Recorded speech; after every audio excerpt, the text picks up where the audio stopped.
Bonsoir à tous et merci de nous rejoindre. C'est à la fois un sport et un nouveau titre de champion d'Europe que nous allons célébrer dans cette émission, un spécial tennis de table en compagnie de Jean-Philippe Gatien. Bonsoir Jean-Philippe. Bonsoir. Alors on vous connaît bien évidemment et votre palmarès s'est encore étoffé il y a 8 jours à Brême puisque vous êtes devenu donc champion d'Europe en double avec Patrick Schiela. Tout vous réussit à tous les deux, c'est assez extraordinaire quand même ce qui vous arrive là. C'est vrai qu'on a vécu une belle aventure à Brême avec ce titre de champion d'Europe qui concrétise une bonne saison et surtout qui nous place dans des conditions optimales pour les Jeux de Sydney, avec surtout plein d'espoir et plein d'ambition. Et oui, puisque vous allez donc défendre nos couleurs françaises aux Jeux Olympiques de Sydney, on y reviendra. Beaucoup de reportages bien sûr dans cette émission. Le tennis de table se pratique, vous le savez, en club, mais aussi à l'école. Nous en parlerons tout à l'heure, mais pour commencer, les images de la semaine écoulée. Si vous n'avez pas tout suivi ces derniers jours, le rappel avec Georges Dominique. Les cavaliers français ont parfaitement franchi les obstacles pour la grande rentrée en plein air. Ils prennent les 3 premières places du concours de la Baule avec un sans faute pour Thierry Pommel. Je me régale parce que c'est ce que j'attendais, c'est ce que je voulais. Je rangeais mon frein et j'y suis maintenant. Et là, maintenant, je travaille, j'avance et j'espère que ça va nous emmener vers les Jeux. Les Jeux, le jeune Brice Guyard s'en est rapproché. Ce junior de 19 ans a créé la sensation en enlevant à Paris le challenge Rommel, épreuve de la Coupe du Monde de fleuret. J'ai pris les matchs comme ils venaient, les uns après les autres, mais c'est la bonne formule. La bonne formule, les handballeurs de Montpellier l'ont assurément trouvée. À Dunkerque, les Rouges montpelliérains remportent leur 3e titre national consécutif. À une journée de la fin, l'équipe de l'Hérault reste invaincue. Paris Volley lui marque son territoire. Les Parisiens sont allés gagner la finale aller dans la salle de Poitiers, le champion sortant. Déjà détenteur d'une Coupe d'Europe et de la Coupe de France, Paris vise le triplé. Basket, finale dame entre Bourges et Valenciennes. Les demoiselles de Bourges s'imposent lors de la première manche. Retour ce mercredi dans le Nord. Chez les hommes, Villeurbanne, Limoges, Pau et Strasbourg sont dans le dernier carré. Enfin, désillusion côté patinoire. Il y a 8 jours, les Français étaient presque assurés de conserver leur place dans l'élite mondiale. Mais un nul contre l'Autriche et une défaite ici contre l'Ukraine ont quasiment ruiné ses espoirs. Spécial tennis de table avec le récent champion d'Europe en double, Jean-Philippe Gatien. J'imagine que cette médaille d'or donc récente à Brême vous donne des ailes à 31 ans. Ça relance votre carrière? Ouais, elle s'est jamais trop arrêtée, mais c'est vrai que c'est toujours bien de poursuivre un petit peu une carrière en engrangeant des titres, surtout après des périodes un petit peu floues, donc celle-là arrive vraiment à point nommé. Ouais, oui, clair. Les 2 dernières années ont été légèrement en dessous. Hein. Ouais, mais c'était volontaire. Ouais. Et là, je me fais un petit peu oublier, et puis là, je vais rebondir, et puis je dirais à un bon moment, les jeux arrivent. Il y a cette médaille en double effectivement, mais il y a aussi le simple me concernant, où j'aurais plus un rôle d'outsider que de favori, comme par exemple à Barcelone ou encore à Atlanta. Donc c'est une position qui me dérange pas trop. Et c'est vrai qu'à Sydney en double, vous serez dans les 4 premières têtes de série, c'est-à-dire que la route des demi-finales se dégage. Ouais, c'est vrai que c'était important pour ça de faire un bon résultat à Brême. On avait cette ambition avant le tournoi et ça s'est confirmé. Donc on devrait être dans les 4, c'est sûr. On espère éventuellement être à la limite 2e, ce qui nous permettrait d'éviter les Chinois Kong Linghui et Liu Goliang qui sont vraiment les plus forts et la meilleure paire mondiale. Donc c'est vrai que c'est bien de se dégager un petit peu le tableau comme ça. Ça ne veut pas dire que la médaille est assurée, loin de là, mais c'est quand même sympa. Vous êtes donc le meilleur joueur français depuis 10 ans. Hein. Votre premier succès olympique date de 1992, une médaille d'argent en simple. Récit d'une carrière déjà longue avec David Malarme. Représentant bien sûr la France, Jean-Philippe Gatien.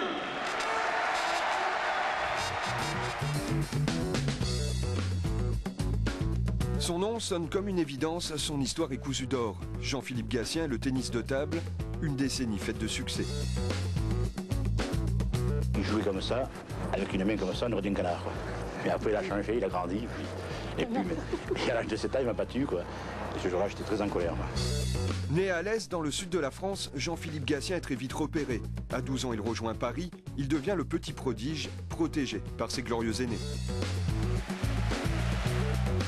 Et puis, Gatien prend son envol. Au début des années 90, il devient l'un des meilleurs joueurs de la planète. Vice-champion olympique à Barcelone, beaucoup s'en contenteraient. Lui vise plus haut.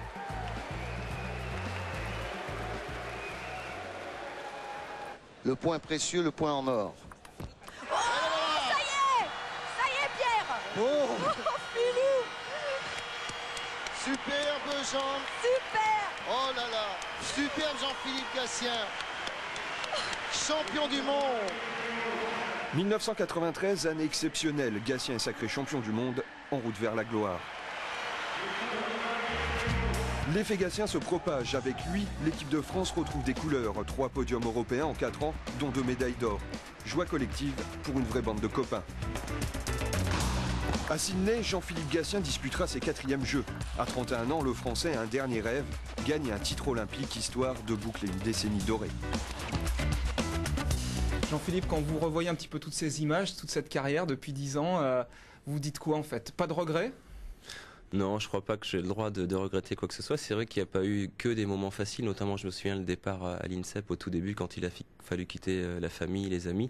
Mais quand on est récompensé et quand je revois cette balle de match sur Jean-Michel Sèvres, la finale des championnats du monde en 93, ça me fait toujours beaucoup d'émotions parce que c'est un point qui a changé quasiment ma vie et surtout qui la change à jamais parce que ce titre de champion du monde je l'ai à vie et c'est quelque chose d'important. J'ai fait tout ça et j'ai fait tous ces sacrifices et ils sont récompensés à jamais et c'est un sentiment vraiment très agréable. On a revu Jacques Secrétin, un monument, un maître aussi pour vous. Bah oui, ouais, c'est clair je crois qu'il a un palmarès, notamment au niveau des titres de champion de France, qui est inégalé et inégalable. Il en a 17, moi j'en suis à 10, donc je pourrais jamais l'atteindre.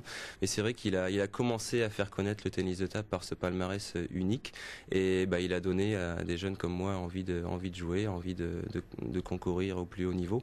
Et je crois que c'est bien, c'est le rôle logique d'un leader, comme je peux l'être aujourd'hui auprès de certains jeunes. Quel est le conseil justement à donner? Je dirais avant tout pour les jeunes notamment de se faire plaisir, d'aller au bout d'eux-mêmes et puis surtout qu'ils prennent conscience qu'il y a très peu d'élus. Quand on se lance dans le haut niveau, il y en a très peu qui deviennent un jour champion du monde ou champion olympique.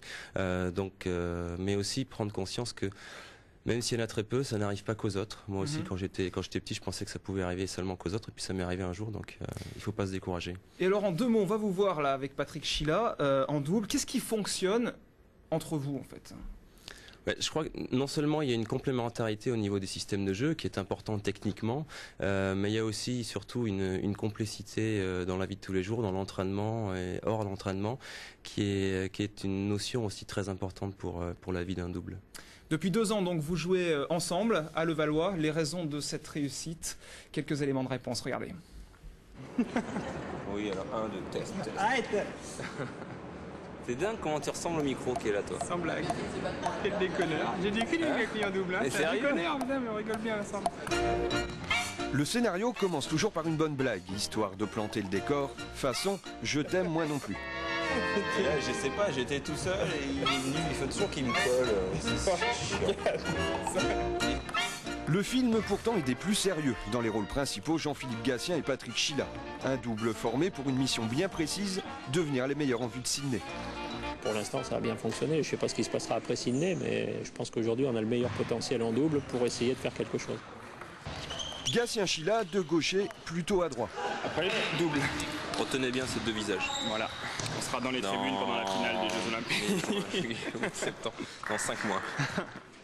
Côté technique, la base du double, c'est la complémentarité. Chacun à sa place, les 2 joueurs ont un rôle bien précis.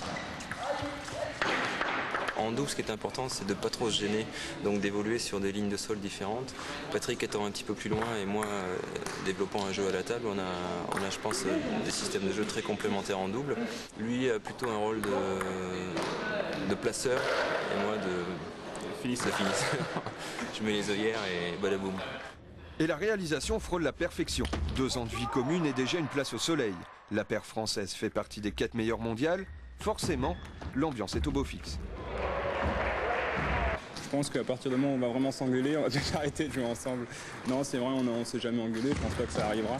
Les jeunes couples s'engueulent rarement au début, c'est bien plus tard. Alors, avant les scènes de ménage, on choisirait plutôt une jolie chute, une fin qui fasse rêver. Je connais pas encore et je sais pas ce que représente une victoire en double qu'on peut partager avec un pote. Et sincèrement, j'aimerais bien connaître et avoir ce sentiment-là. En simple, tu sais, j'ai déjà vu ça, donc... Et si jamais l'histoire tournait mal, une de ces sales journées qui vous sape le moral, sûr que les 2 Français resteront bons amis. Gatien, Chila, le double champion d'Europe et qui défendra donc nos couleurs à Sydney aux Jeux Olympiques. Jean-Philippe, on se dit quand même sur une surface aussi limitée en double, on doit quand même se gêner de temps en temps, non? Comment vous faites Comme on l'a vu dans le reportage, il y a un phénomène avec Patrick et moi, c'est que je suis près de la table et lui est plus loin. Donc on n'est jamais sur la même ligne de sol, donc ce qui évite de se tamponner ou de se cogner régulièrement. Et ça, c'est une de nos qualités, effectivement. Et c'est vous qui finissez les points, ouais, moi je suis plutôt... j'ai un jeu basé sur la vitesse et la puissance, et en coup droit notamment. Et Patrick, lui, est plus félin, il a un toucher de balle exceptionnel, et surtout ce qui est le petit jeu qu'on appelle, c'est-à-dire les services, les remises, il est performant. Et j'avoue qu'il me prépare bien le terrain. Alors une petite révolution, ça on l'a appris il n'y a pas très longtemps. Juste après les Jeux de Sydney, vous allez devoir jouer avec des balles qui seront un petit peu plus grandes, de 2 mm, pour soi-disant donc ralentir les échanges.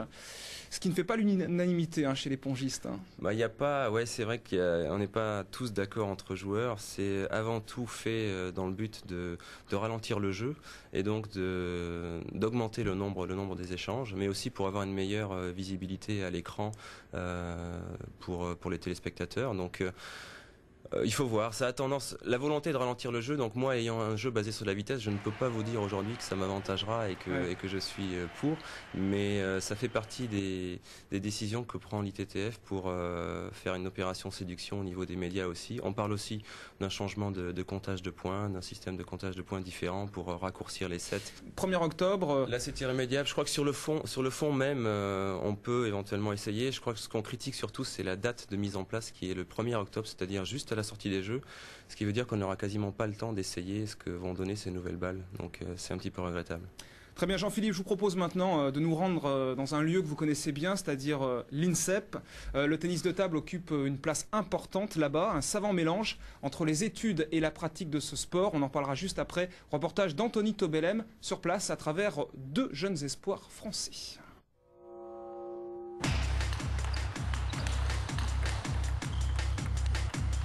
Un rythme vertigineux, un jeu de jambes impeccable, vous n'êtes pas dans un concours de danse, mais bien à l'INSEP dans la section tennis de table. Voilà près de 30 ans que cette section a été mise en place.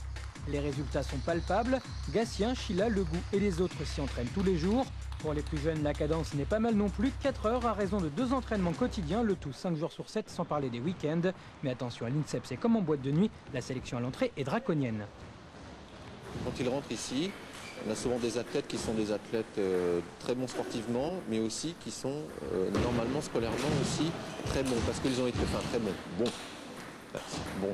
parce qu'ils ont été suivis scolairement tout au long de la filière. Et ça, c'est quelque chose que la Fédération française a pour objectif. On ne veut pas des joueurs qui rentrent ici et qui laissent tomber les études au profit uniquement de l'activité.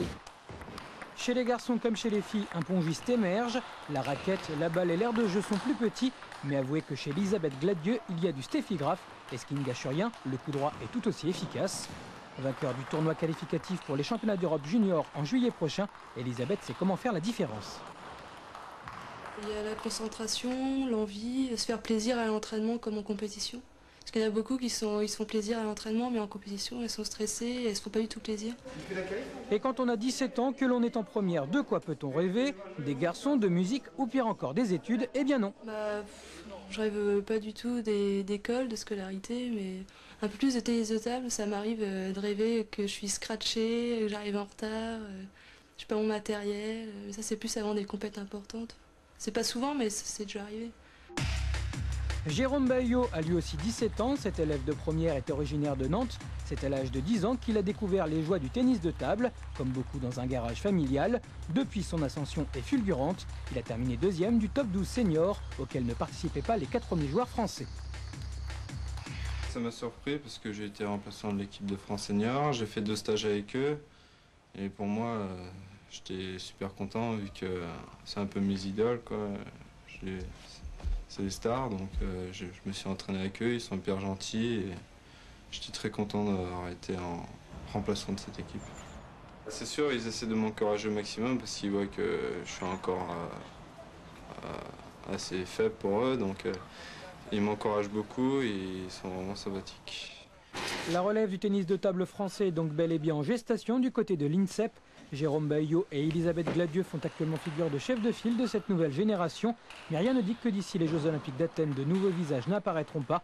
En attendant, l'aménagement du rythme scolaire des pongistes sera le prochain chantier de l'INSEP, où l'éducation fait corps avec la compétition.